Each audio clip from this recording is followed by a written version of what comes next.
Everybody, it's Steve down here at Wackadoo Brewing, and this is Wackadoo Unhinged. I'm here today with my co-host, as always, Denis, and the Brew Squatch, a.k.a. Shaun, and our special guest tonight is Lloyd. Lloyd, thank you very much for coming on the show. Hopefully you enjoy. Thanks for the invite. Absolutely. No, you have been a big part of the brewery for the last 2.5 months, 3 months? Since October 2nd. Oh, man, since October. See, you know it better than I do. October 2nd. Time isn't real. It's not. No, when you work 7 days a week, it's all blur. Not sure what's going on. So you are the...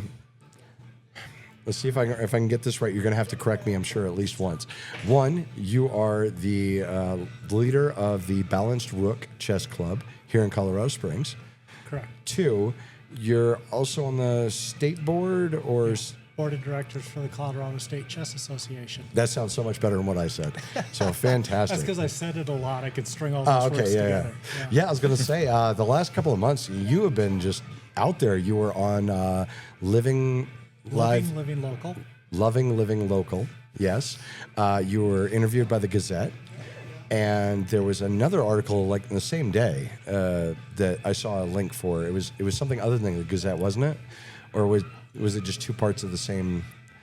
It been the same thing. It was like a week or two ago. Yeah, I got TV and print newspaper, and now I've got podcasts. So. And now you've got a podcast, yeah. And we're not your only podcast either. You've done another podcast? Have not, no. Have not? Okay, well, anybody out there who wants to get him on the podcast, this is a great guy to talk to. Yeah, because chess is so exciting. Hey, I mean, you guys had 35 people here last week. We did. Yeah. That is impressive. You pack the tap room every week, so, I mean, you're doing something right. Yeah, absolutely. I'll tell you, we have other events in here, like our game night, or we've tried paint and sips. We've done craft nights, things like that. You have steadily had more people than any of those other events. Yeah, it's one of my... Karaoke. We did karaoke. Yeah. You have more people than we used to have for karaoke. By order of magnitude. Yeah. Well, everybody at the club really appreciates you giving us a space to play. The club started out in the library summer of 2024, but getting a room there is just a bit onerous, and their biggest room would only hold 20 people, so there was never a chance to grow the club. Yeah. So, I wanted to make it easier to reserve a room, and you've given us a standing reservation and room to grow. Absolutely. At the library, we averaged 8 or 9 people a week, and so far here we're averaging 18. Yeah. And my goal is get the club to hit 20 to 30 every week. Yeah. I mean, most weeks you have definitely hit that. Yeah. We've only had a couple that were lower turnout, but still decent. Yeah. Yeah, so this has been great. And people can come in, even people that weren't part of your club. Like, I've had other people just sitting at the bar and be like, oh, they're playing chess. Can anybody join them? And I was like, just go over there and talk to Lloyd. We had 2 guys that joined us last week. Yeah.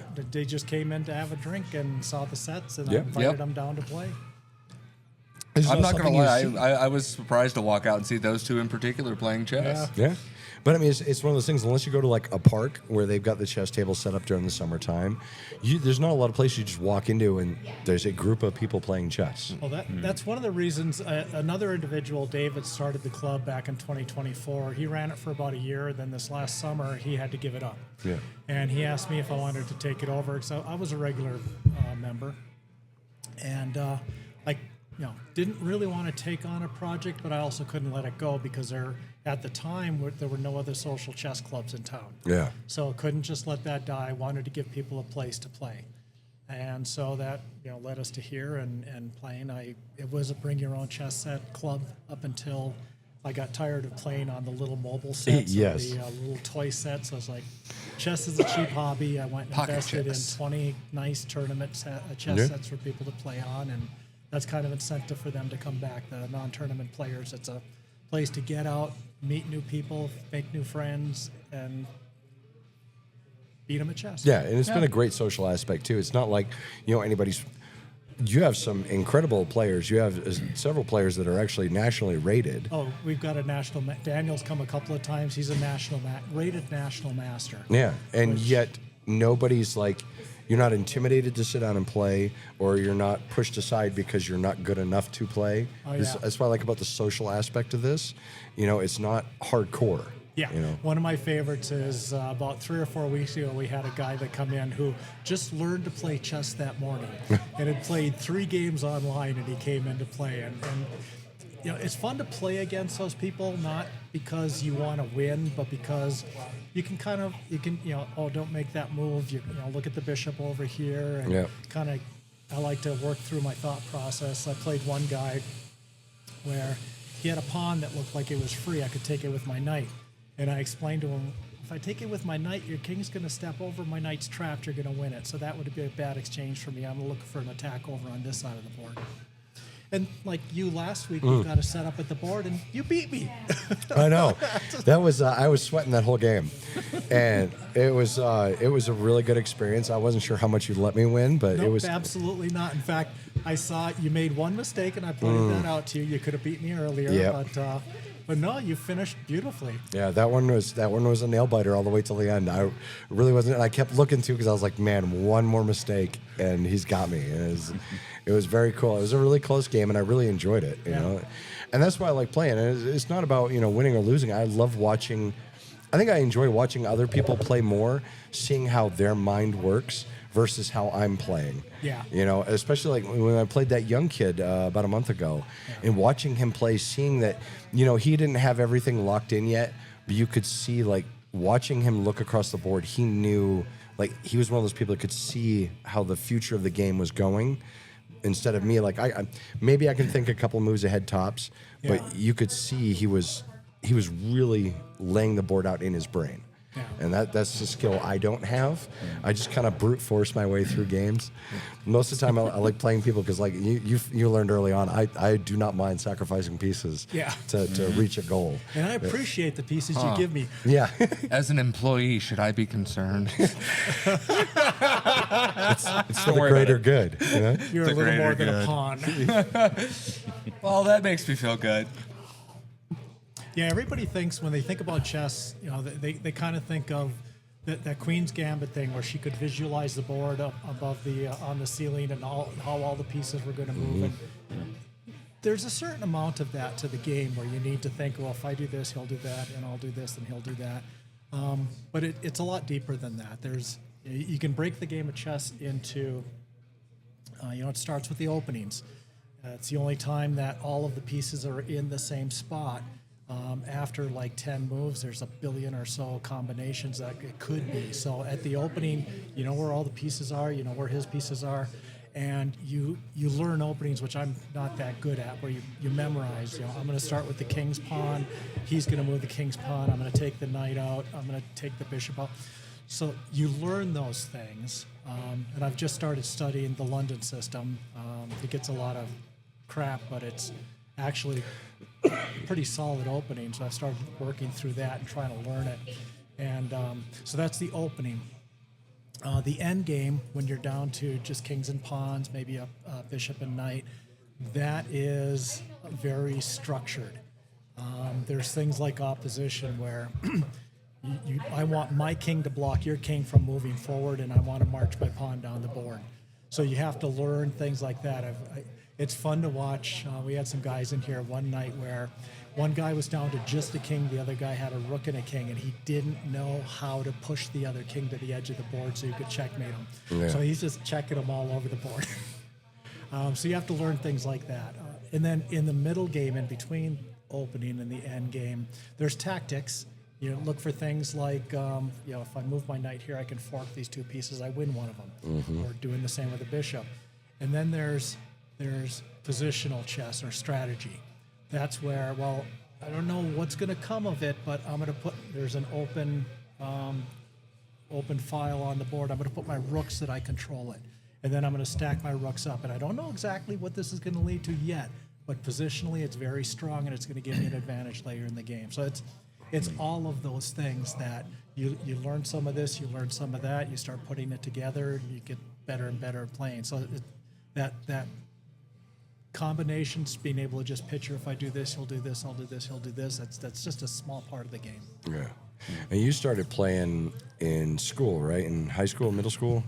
Middle school, I was an introvert, and my best friend and I started playing games. We started playing chess, And then he found out that down at the VFW hall in town, one night a week, they would play chess. And we started just attending. And they were happy to have the kids come in. They would teach us things, and we would play against the guys. We would have our Cokes, and they would always drink the, what do you call a beer with a tomato juice or red? Oh, the red beer. They all had a red beer. Hey, I'm sorry. Oh, yes, we got to get some tomato juice. V8 juice. No, you go over to the gas station, get the V8 juice. It's good. You guys can start that. Yes. Anyway, so they taught us. And we got halfway decent. My school I grew up in the middle of nowhere, Michigan's Upper Peninsula. My school was too small to have a chess club. But I got good enough I won a few scholastic tournaments. Still have the trophies at home. Yeah. And then you took like a good 20 years off, right? 42 years 42. off, Oh, geez. Sorry. 42. After senior year in high school was the last scholastic tournament I played, and then went to college, got a career, got a family, got too busy for chess, and then 2 years ago I retired. It's like, hey, I can start playing again. So You just 42 years later be like, let's pick it back up. Yeah, It's like riding a bike. yeah. Exactly that, except you fall down a lot. Yeah. Nice. And now you've got this going on, and it's been really cool to watch, as the people that come in here and everybody getting to know each other. And, Yeah. Like I've even seen a few. It seemed like when they came in, it was maybe their first time meeting. But then over the weeks, it's like they come in and they're the first 10 minutes they're here, they're sitting there. Hey, how's your week been? Mm-hmm. Yeah, it's like cheers. Yeah, Exactly that. So and people really do seem to appreciate having this opportunity to play. There's 2 nights a week here in town where there are tournament games. You've become a United States Chess Federation USCF member, and you play a tournament game where I have a rating, you have a rating, or win or lose goes up or goes down.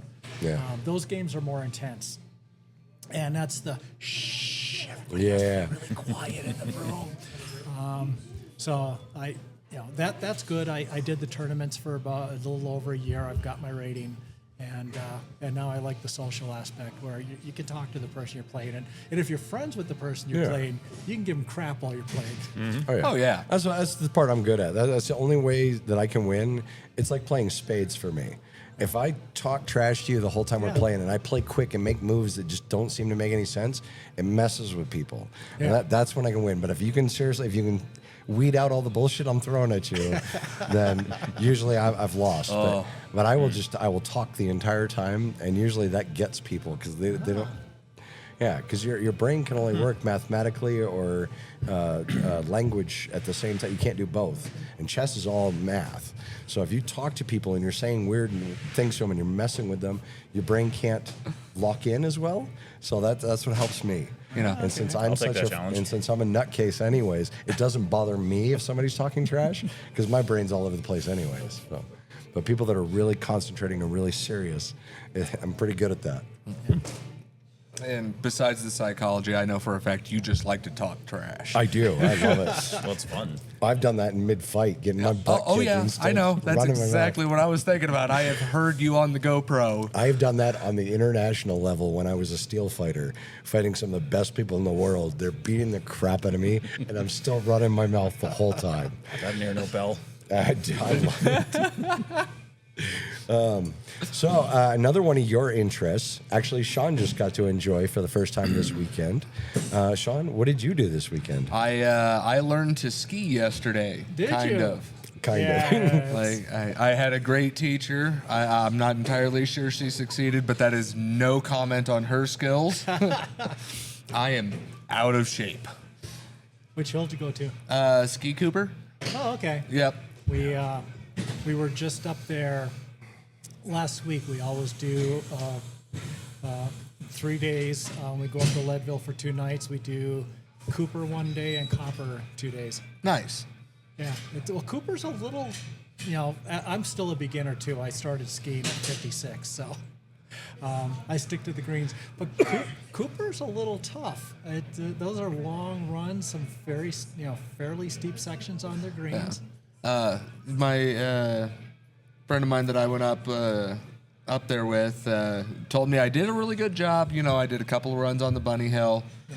got to connecting a couple of turns, and then I started hitting that point where I was starting to understand it. But I was also getting tired, so I just started eating snow all day. I think I spent an hour and a half, most of it on my back. Fall down, pop up, start again, and I hit that point of exhaustion where I started getting frustrated, and she's like, yeah, okay. Oh, but it was extremely fun. However, today, ow. Oh, yeah. Feeling it in your hips or your thighs? Yeah, all of the above. Yes, just yes. Mm-hmm. Like I popped like 3 ibuprofen earlier, so it no longer, my head no longer hurts. But other than that, yeah, I think my toes are good. Well, if you fell a lot, give it another 3 days or so, and the bruises will appear. Mm-hmm. Dennis, have you ever been skiing? Skiing or snowboarding? No, I've always wanted to, but I used to skate a lot, like longboarding and trick skating and stuff when I was younger. But I loved snowboarding when I was younger. Yeah. I tried skiing once, all 5 minutes, and I was like, this is not for me. I think it's like roller skating versus rollerblading. I can roller skate all day. I can't rollerblade to save my life. I'm the opposite. I do not like roller I can skates. snowboard great. I can't ski for shit. So I learned that lesson quickly. And being from Maine, you have to do a winter sport. No problem. Like, I love hockey. I'm terrible on skates. Oh, really? We do street hockey. I will play all day. I will hurt people. If you put me on ice skates, I'll break an ankle in 2 minutes. No problem. That was a weird thing too. Like inline skates, I was better at than roller skates. Roller skates were just weird, clunky, and I don't know. For me, the wider base, I think it's just because I got a bad ankle. So like anything that's thin, no. Yeah, well, it was just the maneuverability for me, especially when I was younger, because I was a real small kid. But ice skating was real easy for me. No, it was like there was what was it in Houston, the Galleria? They had this real big ice rink, and especially Christmas time, they'd have this giant Christmas tree in the middle, and not in the middle, but one of the sides, yeah. And it was like a normal skating rink size, like it was a pretty big ice rink. And I would go around that as fast as I possibly could. And one of the times I did, eat shit on it because there was a big chunk taken out of the ice. And right as I was digging into it, my toe caught it, and I just slammed right into the wall. That was fun. I almost lost some teeth on that one. But I had my sleeves rolled up because I was like sweating, so I was working real hard. And that's the thing people don't realize. Oh God! Any cold weather sport, you still have to be prepared to sweat. Because you have to wear enough layers to be warm to start. Yeah. And then once you begin, you're hot. I fell a couple of times when I was going up the first couple of runs and stood up. I was completely soaked on the inside, so I thought I was just soaked all the way through. No, the inside of my jacket was completely dry. I was just drenched in sweat inside. Yeah. Oh. Yeah, that's the tricky part. Yeah. When you start the day, you're freezing your butt off. But then once you get warmed up and you get going, then you need to take off layers or get something that's the thermal insulate. Yeah. The wick away. Moisture wicking. Yeah, and like I was out there in my Carhartt bibs and my Carhartt jacket, so not exactly the best apparel. Yeah. I actually have played hockey too before. One time, just one game, and the craziest places, it was in Ecuador. In Ecuador. Yeah, Ecuador of all places, I played hockey. Why not? Jamaica's got a bobsled team again this year, which is great. But so why not? Well, it's just like Texas has a really good hockey team, and they should. The Arrows. Yeah. Or I think it's was the Arrows. I've been by their rink. Sports ball, I guess that'd be sports puck. Yeah, that's not. Sports ball it didn't qualify for that one. Nah. That's the only sport that doesn't have a ball. Oh, can you imagine highlight on ice? Highlight? Yeah, the game where they have the big cups that are like the Tron thing, and they like whip those balls like 200 miles an hour. That's the only place I ever saw it, and then after the movie, then I started seeing stuff about that sport. But the Tron movie is what made it. I remember it. Yeah. They used to sell the pool toys. Yeah. They really got to do that though. They should have like a black light, wire lit version of that, so it looks like Tron. I bet you a lot more people would play that sport if it looked like the Tron arena, and it made a cool noise and the ball glowed and pulsed when it hit stuff. Yeah. Here we go. We have a be too second heavy. separate Olympics. The Super Olympics. Another separate The Olympics. Super Olympics. Wait, is this the one we're going to go into where like they're allowed to do all the drugs they want Yes. to be like? They are allowed right. to do whatever they want. We are going to see what scientists can make the best human look like and capable of. Straight up. How dude. fast can a human being go? Anabolic steroids, testosterone boosters. And this is how we get Warhammer 40K. Exactly. I want to be in a Astartes. Don't get me started on it. It's a new obsession. I'm just getting into it. Oh dear God. Okay. Reaching for the clicker already. I told Teresa this is how my Witcher obsession started, was just playing the game. No, there you go. Down this rabbit hole. I'm gonna say 3 words, and it's gonna ruin your life. The Horus Heresy. Yeah, no, you were talking to me about that before. Yeah. He's straight up. I'm done. No. I got this really cool thing, guys. I've gone like 4 episodes now without saying a single word about me running for Congress. Oh yeah. And I'm not saying Lloyd supports me. Don't anybody get him involved in this. However, one of the 3 things I've stood for since I started running for Congress was term limits in office. That was one of the big things I talked about. And I got this really awesome thing in the mail today, and I am going to do this here live on the podcast. It's called Champagne a Winning Issue. It's the highest polling issue in America that you can put into Congress. So 83%, apparently 83% across all party lines deem this issue very important. And I won't show you the whole flyer, but inside right here, there's a thing, a promise for U.S. Term Limits Amendment Pledge.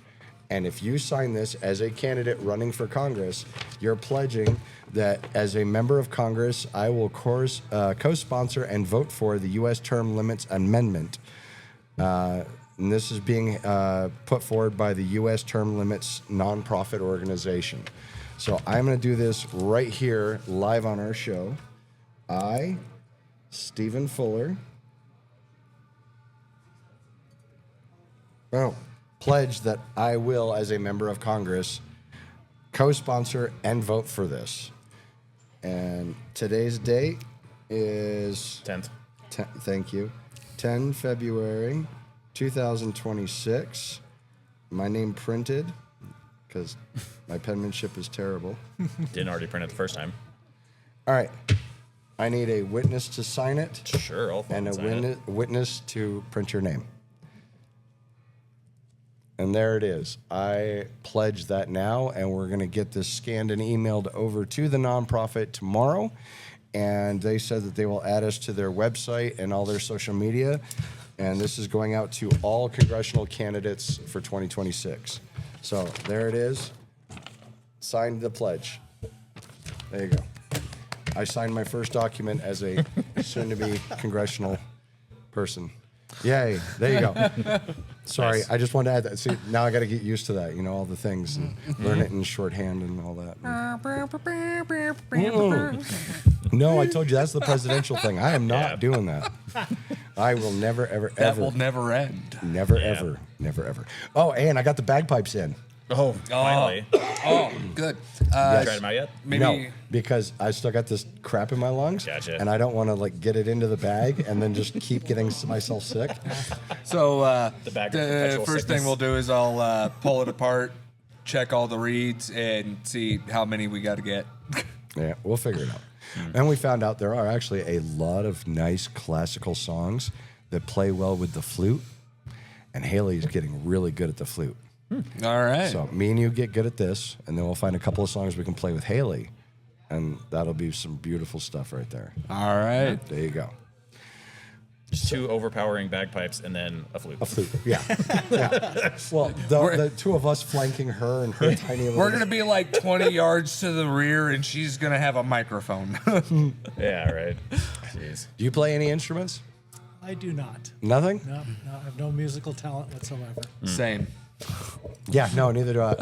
Neither one of us either. It just started as a bad joke, and it became a challenge, and now we're doing it. So we're both. He's got his bagpipes. He got his I like sing 3 a weeks mean ago. death clock on some karaoke.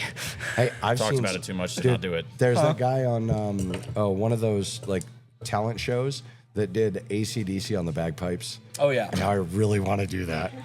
Oh my God. Could you imagine Thunderstruck on the bagpipes? Yes, I've heard it. Yeah. Oh, the one who does the flaming bagpipes? You seen Well, that? hey, that's a pretty frequent one, but there's that Piper Alley that she's done like I think nationwide and international tours. Yeah. Like she performed at Dallas Stadium. Oh God. She also has been on like a bunch of like sea shanties and stuff. Oh yeah. Yeah, like random. Yep. Random She's people doing that done. She's worked with.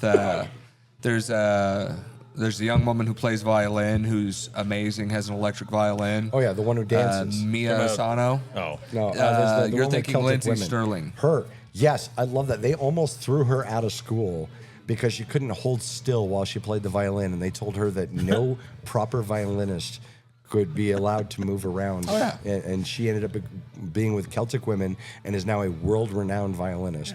But it wasn't Berkeley. It was Juilliard. Yeah, they told her that she'd never amount to anything if she couldn't sit still. Yeah. Yeah. And now she's a world-renowned violinist. Oh yeah. Just And dances Awesome. amazing. Yeah, everything she does. Celtic women in like general. is the amazing. first thing from her I heard was she did a collab for a cover of Imagine Dragons with an a cappella group. Oh my God, watching her dance while playing the violin was amazing. Yeah, it's absolutely fantastic. See, I'm not just a brute. I can appreciate the fine arts. Right? Every now and then. Oh, God. I had a question for you about bringing it back to chess stuff. Yeah. So, like my dad taught me to play chess when I was real young, and I was a chess club in elementary, and we even went to in third grade like the regionals for the Houston area, and I won third place, got a trophy and all that. Oh, no and kidding. At regionals? Yeah, regionals. Yeah, didn't end up going on to state, but that was okay. So that was a lot of fun. I played like 70 people that day. It was a real big event. And they had like the I guess what do we call them, like proctors or people coming around like judging the checkmates and stuff. Yeah. Yeah. I do that. One of the guys that I play with, he does a scholastic tournament for the school here. It's actually coming up March 7th, and I walk around as a judge. Kindergarten through third graders have to have somebody verify the checkmate. Yeah. Okay.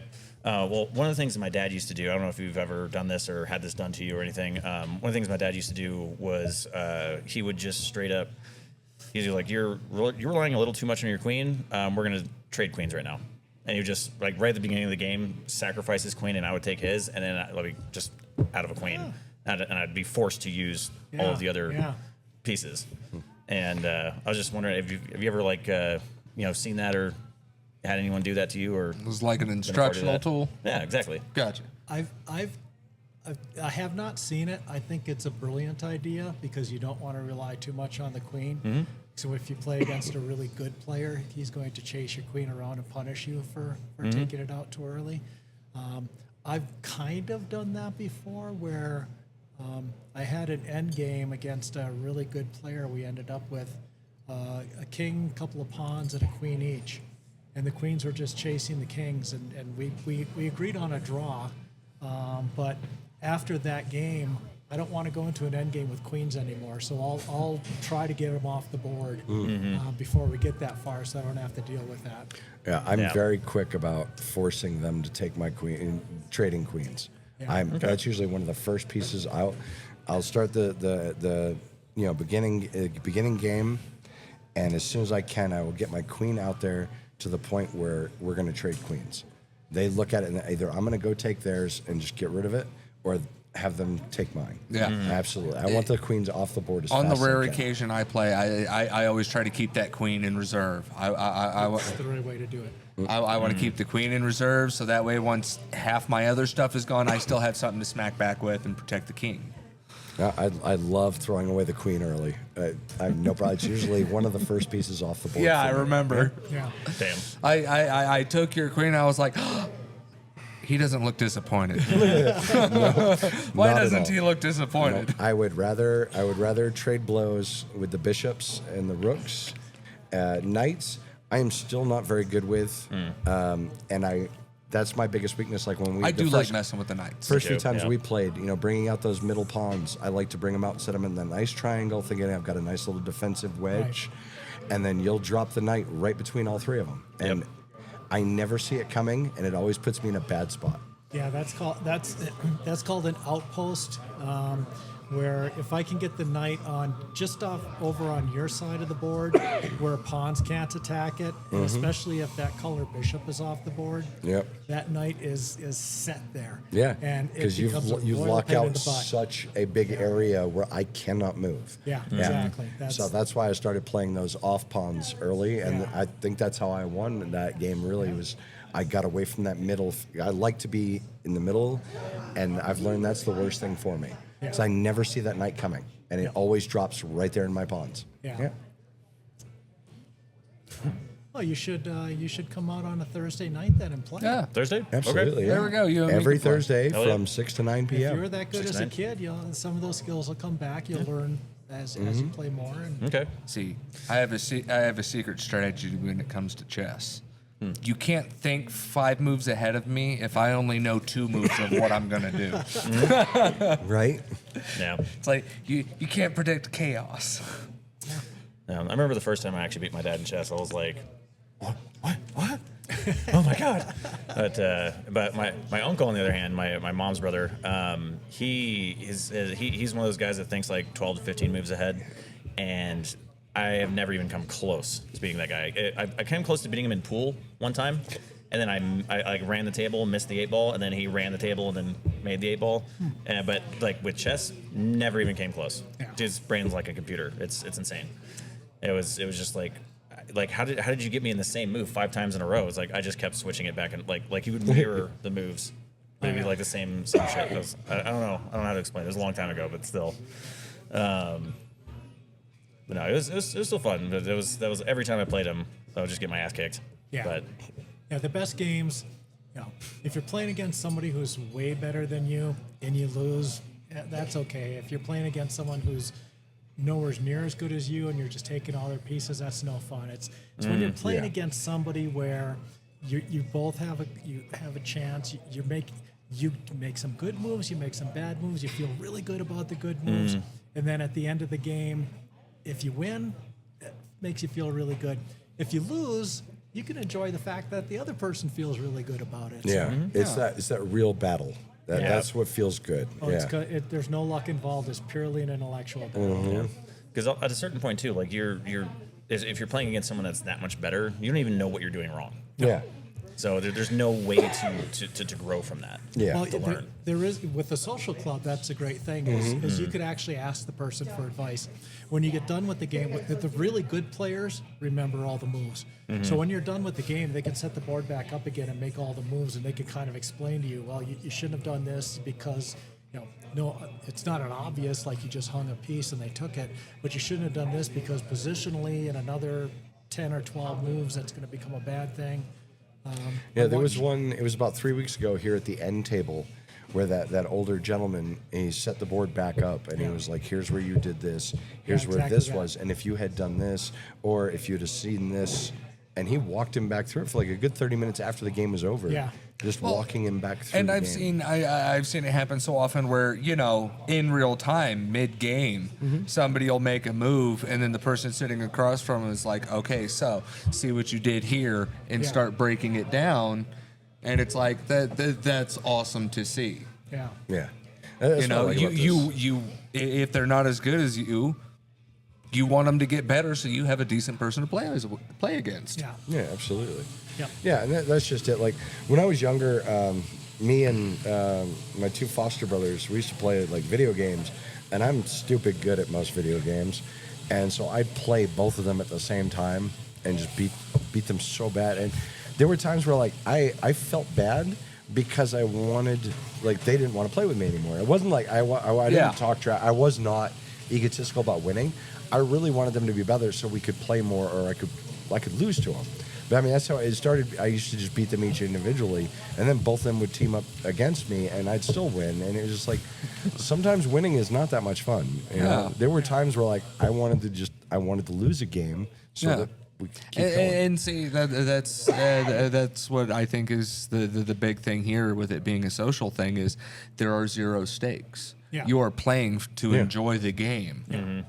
Like you said a minute ago, if you're just wiping the floor with somebody, that's no fun. Right. Yeah. Exactly. You know, that's boring.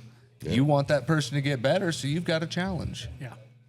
Yeah, and I like it. I mean, because really, I've never been great, but I haven't played in so long. I think I'm like 2-6 here at our home, and I've won 2 games out of the 6 out of the 8 I've played total. So, Yeah.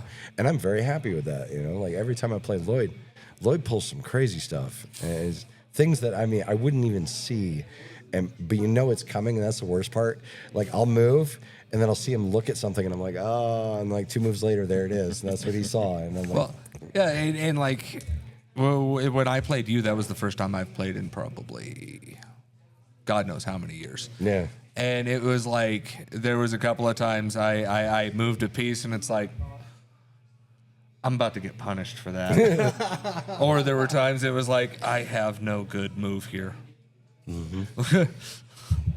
But it's fun, and that's what's great about this, you know. Nobody takes it too hard, you know, and it's always a learning experience, especially because it's not one of those games where every match is going to be the same. Mm-mm. Every single person I've played has a completely different way of playing. Mm-hmm. Some people are very strategic, very quick. Some people play a little bit slower, a little more back, wait for you to make a mistake, and it's so much fun to watch all these different ways, and there's so many different strategies, and there's so many different play styles. Mm-hmm. I mean, the permutations of games you can play in chess is literally, like he said, in the billions. You know, so you can go through and just play every single person here and never play the same game twice. Yeah. And one other point to make, it's all ages. Yeah. You guys welcome kids in here. We welcome kids to the club. We're 98% adults. Yep. There's a kids club in town on Monday night specifically for kids to play. But we welcome the kids that come in. We've got a couple of regulars. Mm-hmm. Aiden and David get out here pretty regularly. And yep. Kids love playing adults. Even when they're not so good, they love just challenging against an adult. They really enjoy that. Yeah, because especially the people that come out to this, even though it's a child and they may not be skilled, they're meeting them on an equal footing. Exactly. Mm-hmm. Yeah. You know, how often does a kid that young get equal footing with a grown up? Yeah. Yeah. And then the fun part is when you play tournament chess, when you USCF tournaments, when you're paired against a kid, it's oh my God, I got to play a kid, because those kids will kick your butt all day long. It's like my very first tournament, I'm playing a kid, and I'm thinking, oh, this is going to be great. And, you know, a couple dozen moves later, when I'm crying because I've lost half my pieces. Damn. Yeah, it's like me going home, trying to get on some Call of Duty or something after work, and you get some little Asian kid just wiping you. They don't have a job. Yeah. Or that is their job. Right? Mm. Yeah. All right, so... I just wanted to play a friendly game. So, Lloyd, thank you very much for coming in. Balanced Rook Chess Club here at Wackadoo Brewing every Thursday night from 6 to 9 p.m. And everybody else, do great things and have fun. Remember, don't just do it. Wackadoo it.